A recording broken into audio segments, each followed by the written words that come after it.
How is everyone doing today? My name's Brad, and you're here for Cards and Coffee.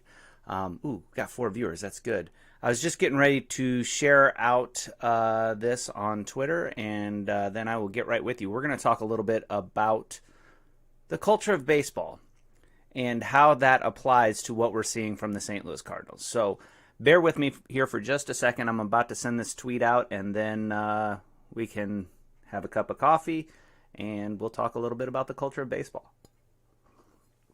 Let's see here. Who's watching? Where are you watching from? Ooh, it's Terry. That's my wife. Let me send this out. So why don't you guys tell me where you're watching from, and I will finish sending this tweet.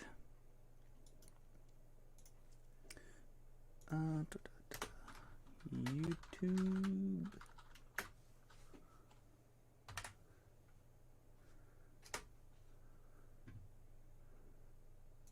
That one, and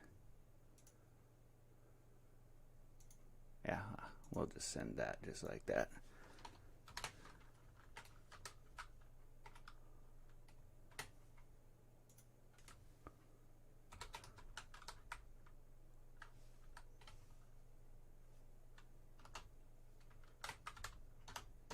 Have you guys been watching the Olympics at all? That's kind of what got me thinking about this, because I was watching Team USA play Team Japan in a game, and what I noticed... Good morning, Patty. What I noticed was that there is definitely a different culture in baseball. I do have my face light on. Is my face light not bright enough? I can turn that up a little bit, I think. How's that? So, anyway, I was watching Team USA play Team Japan, and what I noticed was that in baseball, there's a different culture. Different cultures allow their own cultures to influence how baseball is played. And it's so interesting to watch teams with whose countries have very different cultures. The World Baseball Classic, the Olympics, these are all a great opportunity to get to see that culture shine through in the way that they're playing. Good morning, Dakota. So I'll give you an example. I don't remember which World Baseball Classic it was, but it was Team Japan versus Team Cuba for the championship of the World Baseball Classic. And you could see the difference in those cultures, all right? So let me explain. So the crowd of Japan were very much in the game, cheering all about it. But they were all cheering as one in unison, right? They had like one person that would lead the cheers, and they had those those inflatable banging noise boomsticks, I think is what they call them, banging them together. And they were doing them coordinated, and so you could hear the Japan cheers, and they were very coordinated, very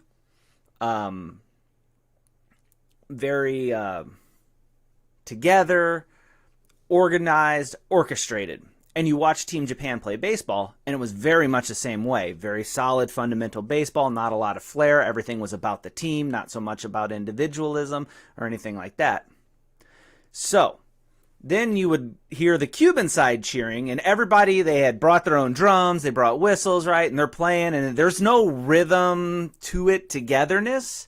Everybody's kind of doing their own thing. You watch the Cuban players come up to bat. They had a lot more flair, a lot more pizzazz in what they were doing. And it was just not that either one of those is better, but it was very interesting to watch how the culture influenced the way the guys played the game. And so that takes me to that game of Team USA against Japan, which is it was first round in the double elimination tournament, or it was to play in the semifinals. So Team USA and Team Japan are playing. It's a back-and-forth game, and it goes into extra innings, and it's tied 6-6. Team USA is the visiting team. Team Japan is the home team. Well, in the Olympics, the way they do that is they do extra innings is they put a runner on first and on second and nobody out. And so that's how the inning starts. So Team USA comes up, and here's where I got a little frustrated with Team USA, right? You have to know who you're playing against. You're playing Team Japan. So you have to know what Team Japan is going to do in that situation, which Team Japan, top to bottom, has guys that will lay down a bunt and guys that can do a sacrifice fly. So you have to know that you have to score at least one of those runs, which means that as Team USA, you can't go with traditional Team USA wisdom. You know you have to get one run across, right? So playing for the big inning, which is what a lot of Major League Baseball teams do in extra inning situations, is they play for that big inning, right? We got to have our first guy get up and hit a single, so at least one guy will score, and then the next guy can be on third, or maybe if he doubles, they'll get 2 runs out of it and all this other stuff. So that's kind of what, like, USA extra inning baseball is. Team Japan's baseball is, we will play small ball, we will play fundamental ball, we will lay down the bunt, we will sacrifice fly, and we will score the run, right? They will take what is given to you. So Team USA goes out there, and they just have all 3 of their guys swing away. They don't score a single run. They don't get one. And I looked at Terry at the time. I said, well, this game's over. And she's like, what do you mean? I'm like, well, Team Japan is going to sack bunt and then sack fly and then go home and get ready for the next game. And so what ended up happening was first batter comes up, sack bunt. Runners at second and third and 1 out. So now Team USA has got the winning run 90 feet away at third base. And they do what you got to do. So what they do is they bring in 1 outfielder to play infield. So you've got 5 infielders as opposed to 4. And they only go with 2 outfielders. Well, the next batter comes up and hits what would have been a sac fly had they had 3 outfielders. But it didn't matter.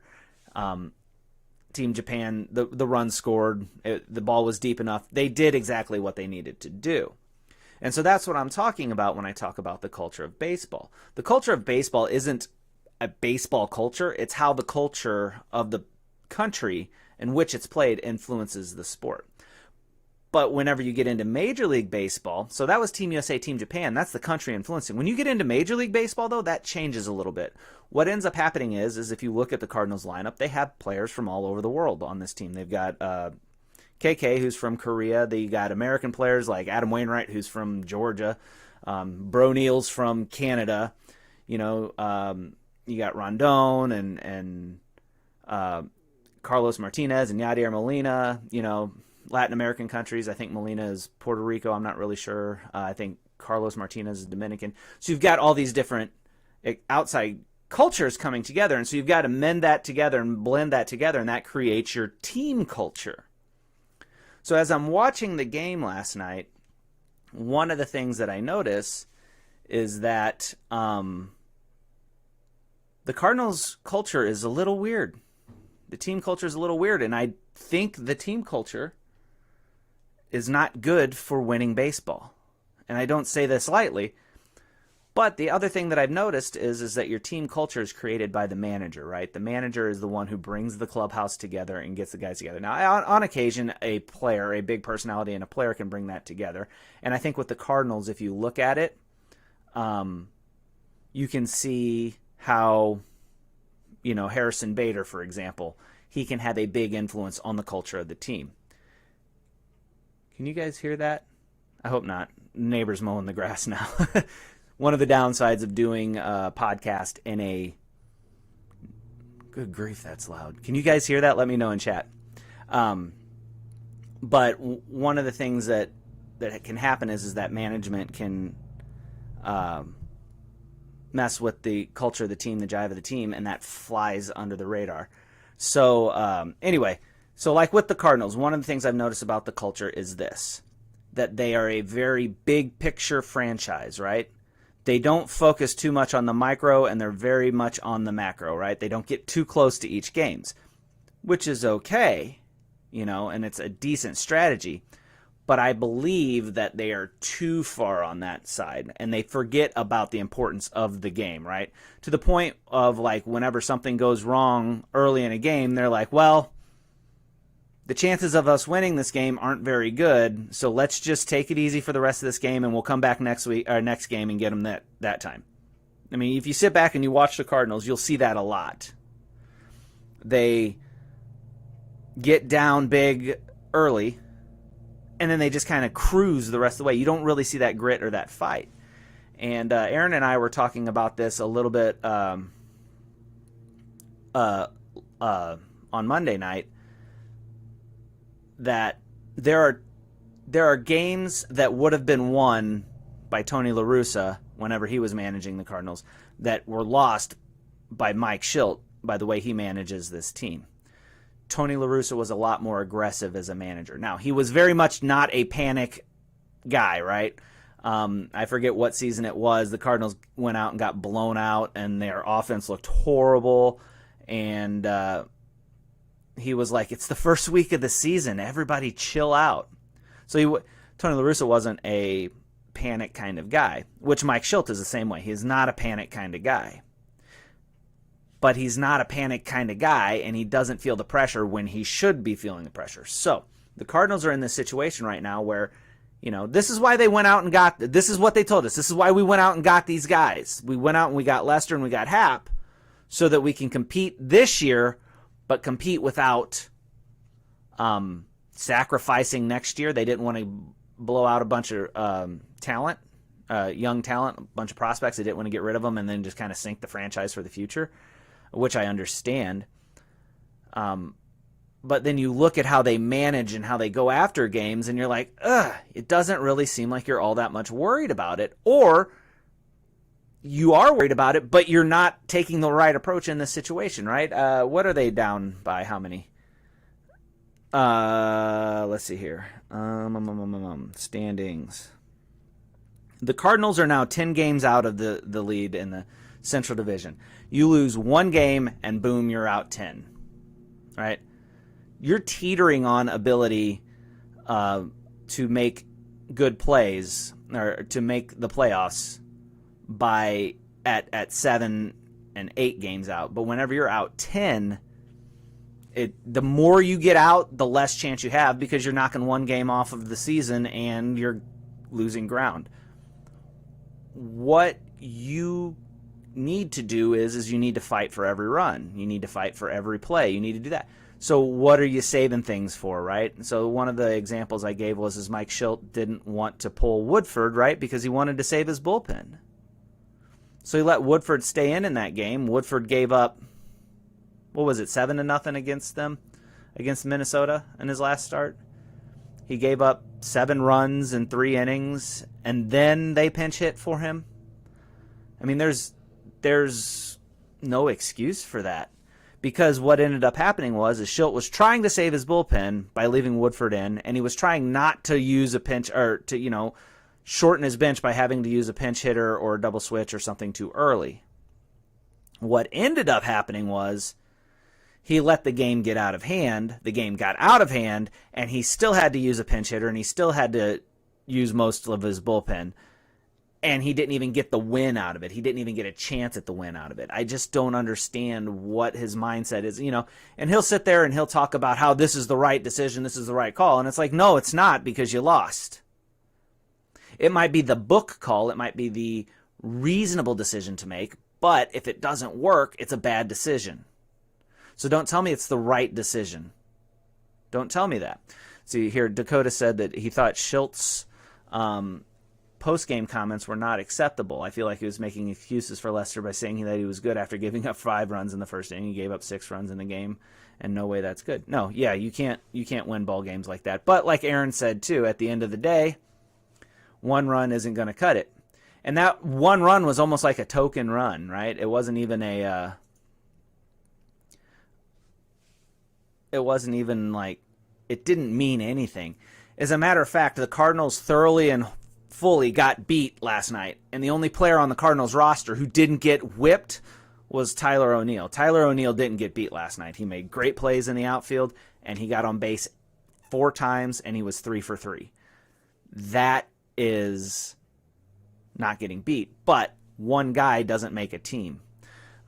So that's what I'm talking about, this culture, right? So the culture comes down from the leadership. So if the leader isn't saying, hey, we're going to fight for every win that we can get, then the guys aren't going to say that. They're only going to rise to the expectations placed upon them. And right now, Mike Schilt's expectations on this team aren't very high. Now, can he change that? Sure, absolutely. But he needs to stop being a cheerleader and start being a manager. And I talked about this on Monday. There comes a time when you have to take the crop to your team. And if you want a shot at postseason baseball this year, You have to take the crop to them. This team has to win 8, 9, 10, probably 11 games in a row just to get in it, to be in the conversation. And with this attitude of, well, if we win 2 out of 3, that's pretty good, and that's enough, that'll never happen. They'll never catch anybody. They'll never put themselves in there. And they'll always see all of that progress, all that effort. Yeah, 2 out of 3 wins is really good. You can't win every game, but you can win every series, kind of thing. But when you're 10 games out of first place and you put in all this work and you put in all this work and you put in all this work and you looked up and you're like, hey, we knocked 1 game off of their lead, that doesn't help. That's momentum destroying. You need to win every game. And one of the things, too, that kind of stands in stark contrast is you've got 2 teams, right? So as of last night, the Braves were under 500, but they went out and they filled the holes that they needed to fill, and they got better. So, yeah, we're playing under 500 teams, but the Braves aren't a sub-500 team as they sit right now. This team is better than the team than the record shows, and we're finding that out. So, let's see. What is Aaron saying here? Cardinals fans were so excited about Mike Shildt, but it's more clear than ever we were just excited about Mike Matheny leaving, because the more we see of Shildt, the less confident I am with him at the helm. Yeah, Mike Shildt does not. Let me ask you guys this question. When was the last time you saw Mike Shildt win a game as a manager? You saw his moves be the difference that won games. Because I can look at games and see when La Russa did that. Heck, I could look at games and see when Mike Matheny did that. But when was the last time you saw him win a close game? When was the last time you saw Mike Shildt win a close series? When the pressure's on and the game is on the line, when was the last time you see him rise to the occasion? The team will never be better than their manager. This isn't basketball. I think about the Miami Heat when they had LeBron James, Chris Bosh, and D. Wade. And then who was their manager?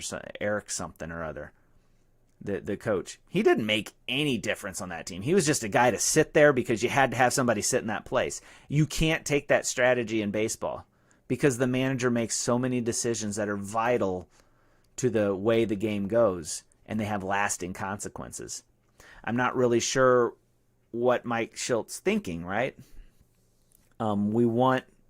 You can't leave guys out there too long, and this is where I was getting at with this culture of wait and see, right? So let me bring this all the way back, and then I'll kind of wrap up because we're closing in on 20 minutes here, and I don't want to go too long this morning because I'm sure you guys all have work, right? And that's why you're on YouTube working hard, watching Brad talk about culture of baseball or something. But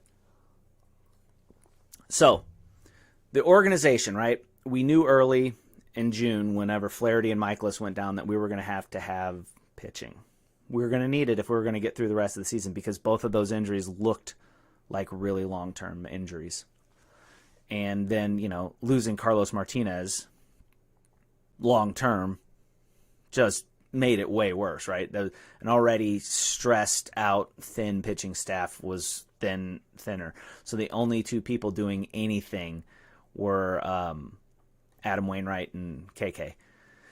So in June, that's what it was. But so the Cardinals had a horrible month of June. Part of that can be attributed to their pitching staff. But the reason that their pitching staff was so bad was because whenever there was a hole or a need, the front office, instead of being proactive, decided to take the wait and see approach. Well, let's wait and see what happens with the market, and then we'll do it. Well, the Cardinals were the worst team in baseball in June, and now they're 10 games out of first place in their division whenever they were leading their division going into the month. I mean, think about that. They were leading the division going into June. Those 2 players got hurt. They are now 10 games out and probably won't make the playoffs. But the approach of the front office was, well, we'll just wait and see. We can't wait and see. You've got to be proactive. Same sort of thing happened with the Brewers, right? The Brewers knew they needed a shortstop. And so they went out and they made that trade and they got that shortstop, and that guy has been a spark to the team. And now the Brewers are leading the division by a lot. And not only that, they're staying hot. Their manager was proactive, made a trade in June, which isn't what the common thing to do is, and then they took off, and now they're going to win the division. There's no doubt in my mind that the Milwaukee Brewers would win the division. There's no doubt. And it's because their general manager and their front office said, oh, we've got an issue, let's fix it. And they didn't say, we've got an issue, let's wait and see what happens, right? If the boat's leaking, you got to plug the hole because at some point you're going to overwhelm your pumps. And the Cardinals as an organization have taken well, let's see if the leak gets a little slower before we do anything because we don't want to compromise anything else. Well, it's like either you're about winning or you're not. Either you're about being competitive or you're not. And those actions tell me, well, we're not really about being competitive because we're looking down the road. You know, we've got more baseball to play and more seasons to play, and we don't want to. But then, so then you look at that, and then it trickles down, right? So then you look at Mike Schilt and the way he manages the game. Alex Reyes doesn't look like he's got his stuff. But let's just kind of wait, and we'll see. And maybe he'll find it, and we'll get out of this game, and we'll win it because we got 5 runs to give up. What happened then? Oh man, doesn't look like Woodford has his good stuff today. But it's only the 3rd, and we kind of don't want to destroy our bullpen. And maybe he'll find it, and then no, we're down 7-0. And then you look at Lester last night.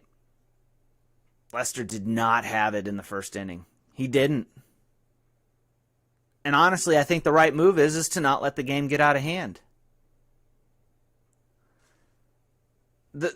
You can't let the game get out of hand. And the Fox Sports 1 announcers were saying that in that Minnesota game with Woodford. It's like, what are you doing? Go get him.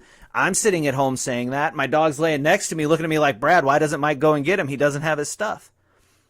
But we're just going to wait, and we're going to see, and maybe he'll work out of it because we don't want to, mess up the rest of the game. It's like the rest of the game won't matter if the game gets out of hand now. And that's what this team misses.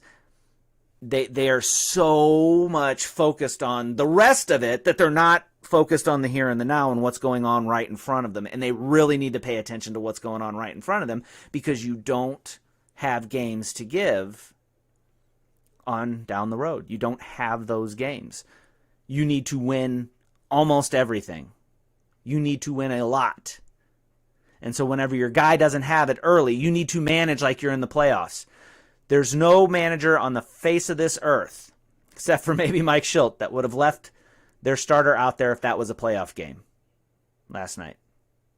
But when you're 10 games down and there's less than 60 games remaining in the season, every game is a playoff game. Every game. And that's the sort of intensity and culture he needs to bring to this team if they want to have any shot at postseason baseball this year. And he's not bringing it. The culture isn't there. What do you guys think? Let's see, what did Rob say here? Rob said it, and Hamels is going to the Dodgers even though the Cardinals were there for a showcase. But at least we got Lester and Happ. I'm going to withhold judgment on Happ until after tonight. We'll see what he does. I believe in giving him the benefit of the doubt. And Aaron said there are too many games they seemingly concede in the 3rd inning, and it's just pathetic to watch them just sitting lifeless for the remaining 6 innings. Absolutely. That's exactly 100% what I'm talking about.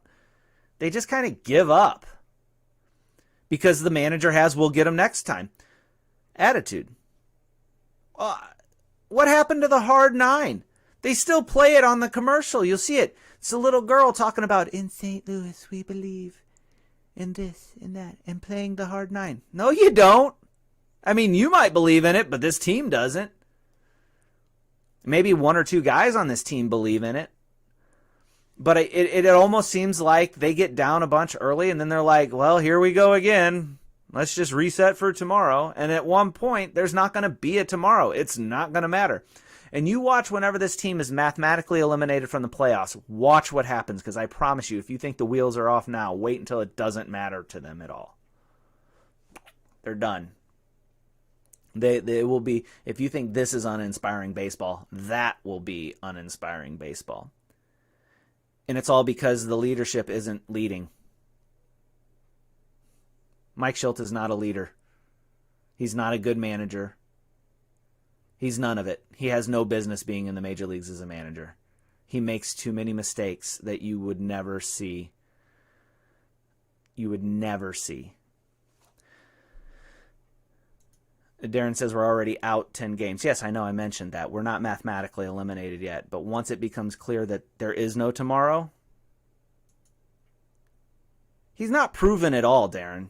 The only thing he's proven is he can't do it. He's overmatched. He's overmatched by the St. Louis media. He's overmatched by the St. Louis media?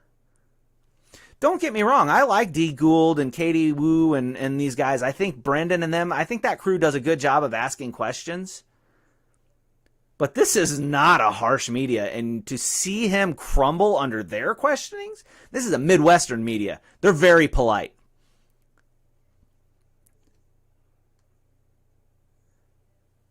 And he folds and he loses his mind.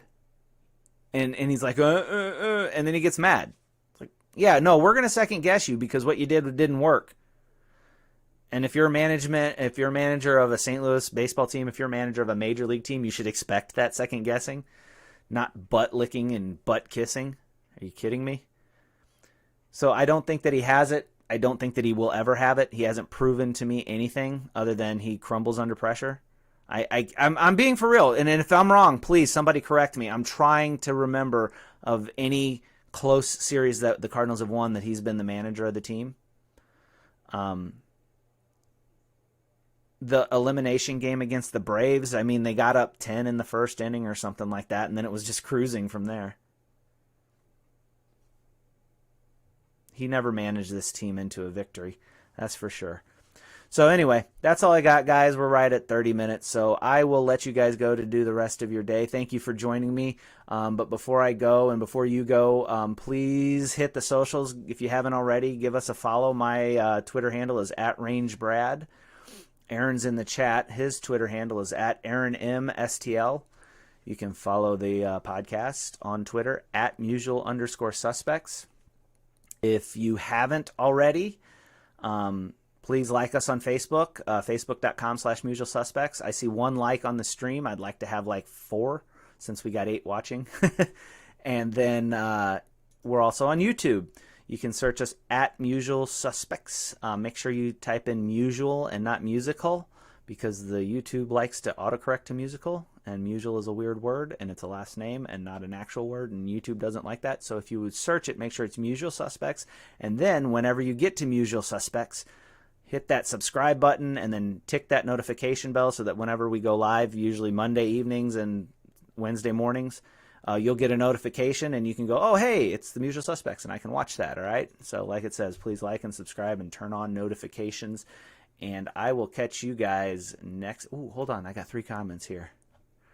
Shildt would have been destroyed if he was in New York and dealing with the media. Yeah. Most of us would be. Let's be honest. Head should have rolled of July, but we still have an idiot Albert and Codler Shildt. That's harsh. And then, yeah, and Darren says he wouldn't have done well in LA either. Yeah. No, I don't think he would hold up to a strong media like those West and East Coast medias. So anyway, we will catch you guys next time. Hopefully the Cardinals win tonight. Since the All-Star break, I don't believe Atlanta has won or lost back-to-back games. They win one, they lose one, they win one, they lose one, which the Cardinals kind of do the same thing, but not to that extent. So anyway, we'll catch you guys next time, probably Monday, and then we'll talk about whatever happens, because it could be that this team is wholly and completely out of it, and we're just talking about 2022 next. The next podcast. All right, we'll see you later, guys. Have a good one.